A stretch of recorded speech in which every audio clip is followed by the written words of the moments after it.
నిన్న ఎన్నికల ఫలితాలు విడుదలైన తర్వాత రాష్ట్రం అంతా కూడా ఏపీలో ఒకే చర్చ కొనసాగుతుంది.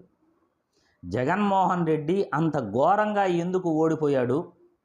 ఎందుకు ఆయనకు 11 సీట్లు మాత్రమే వచ్చాయి? కేవలం 11 సీట్లు ఇవ్వడానికి జనాలు ఏ విధంగా ఆలోచించారు? పోనీ జగన్మోహన్ రెడ్డి పరిపాలన బాగలేదా? జగన్మోహన్ రెడ్డి పైన సోషల్ మీడియాలో విపరీతంగా క్రేజ్ ఉంది.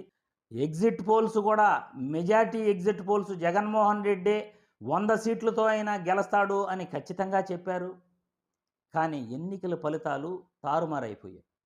40% ఓట్లు వేస్తే కేవలం 11 సీట్లు జగన్మోహన్ రెడ్డికి వస్తే 8% ఓట్లు వేసిన పవన్ కళ్యాణ్కు 22 స్థానాలు వచ్చాయి. ఏ రకంగా అది సాధ్యం? అంటే ప్రజలు జగన్మోహన్ రెడ్డికి ఓటేసి కూడా ఆయన ఎందుకు గెలవలేదు? రాష్ట్రం ఇదే విధంగా చర్చించుకుంటాం.